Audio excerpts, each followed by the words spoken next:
welcome to my channel, and today I'm going to be doing my September wrap up. So as you can see, we are midway through packing, hence why my shelves are a bit of a mess. I've tried to tidy up this side so it at least looks good for the video, but majority of my books are now in boxes.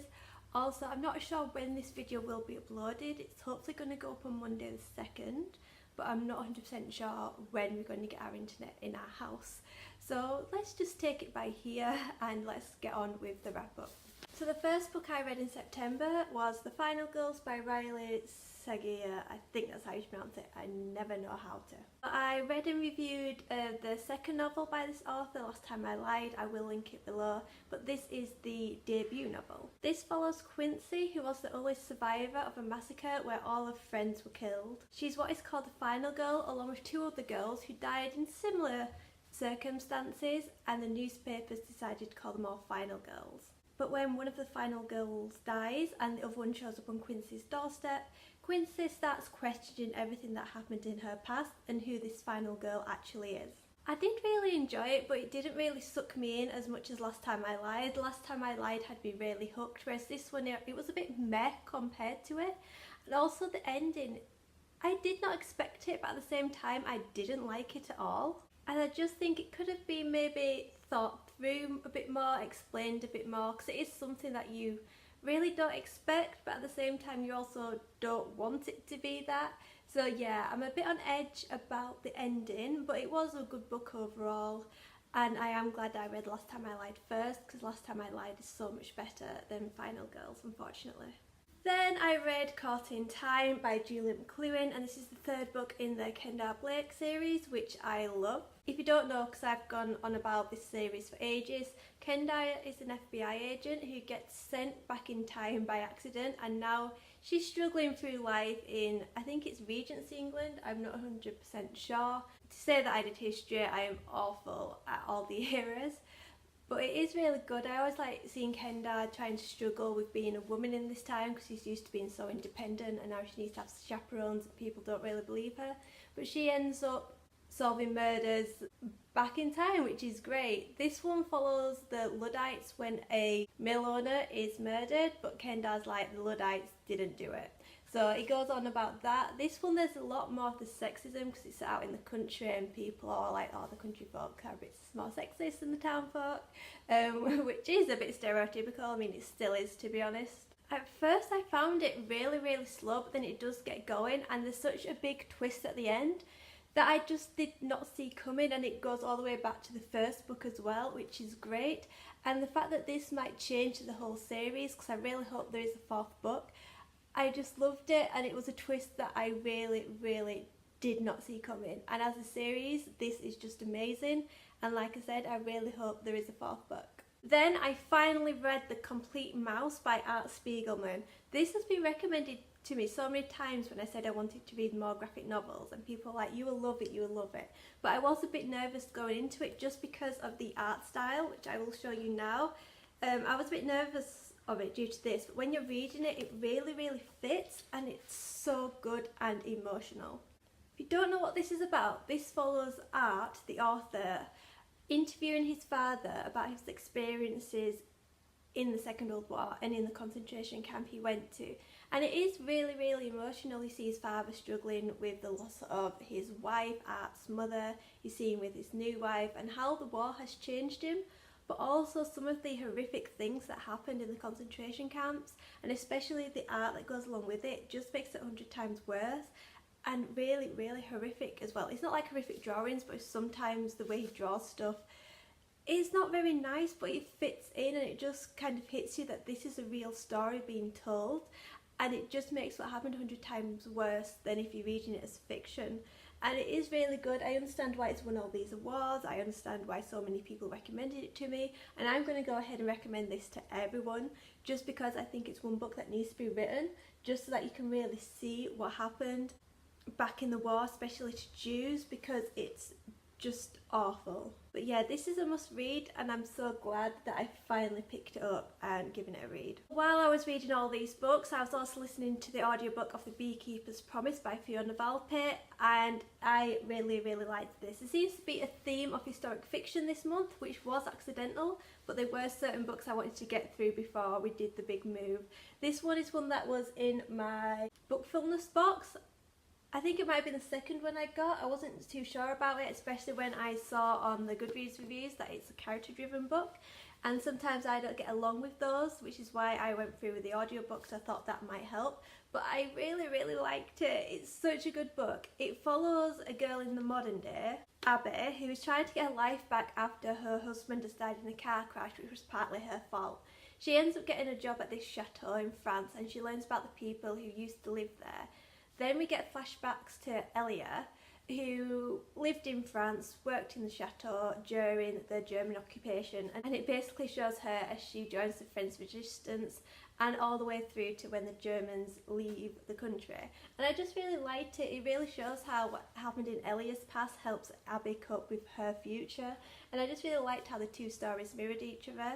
And I love a good war story, and this just ended up being so good, especially because I haven't read much about what happened in France during World War II. Normally it's either set in Germany or England, but this was great. I really do recommend it. The audiobook was great as well, because you really get the French accents and learn how to pronounce the French names as well.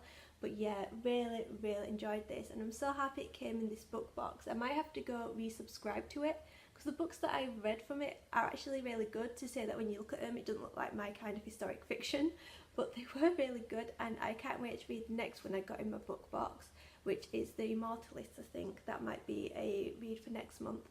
But yeah, I really enjoyed it, and it's such a pretty cover as well. I then read The Incender Diaries by R.O. Kwon. This was a pre-order I got, and I read it straight away because it's quite a short book, but it took me quite a while to read because I didn't really get into it. This follows Phoebe and Will, who are at a very famous college in the USA. Phoebe starts getting involved with this cult, and even though I understand the really big message about religion behind it, about how it can kind of draw people in and some people need it to survive, I didn't really like it, just because I'm not a big fan of religion as it is anyway, so having a whole book about it kind of made me feel a bit boring. But also, one thing really bugged me was the use of no speech marks, and I read a book before without speech marks and had to DNF it. Whereas this one I didn't DNF it. It just really puts me off because I have to go back and think, is that a thought? Is that speech? I don't know what it is. So that really put me off. I mean, it did get a bit better towards the end as things were getting interesting, but still I didn't really care for it in the end, and I was just reading it because I didn't want to DNF another book this year. So yeah. The next book I read was The Sugarman by Ray Kingfisher. This has been on my TBR for quite a while, but I think I've only recently picked up the book and added it to my literal shelf. This follows a woman who's got a terminal illness and not long left to live, and she decides to go back to Germany to visit the camp there she was held during World War II, because she wants to finally confront her past, confront everyone who died, who she blames herself for, because she was named the lucky one by the Germans in this camp.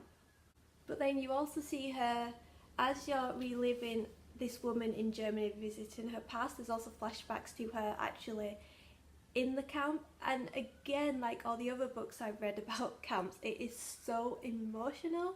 You kind of see what she goes through, and then how it affects her in the future as well, and then how it affects her children, because this lady never speaks about what happened to her, and now that she's on a deathbed, she's finally telling her son and daughter about what happened to her in the camps, how it's affected her, and they can start to see in their heads why she did certain stuff in the past, like hoarding food and stuff like that. And it is really emotional, and it does show you how the war has affected people in the future, because again, I haven't read much where it shows the person in the present trying to cope with what happened in the past. Normally it's just stuff set in the past, but to see books that actually show people in the future, it really is quite emotional, and I really can't recommend or praise this enough, because this is really good. If you do like your historic fiction, I do really recommend this. Even if you just want to read more about war, this I really recommend this. And again, it's such a pretty cover as well.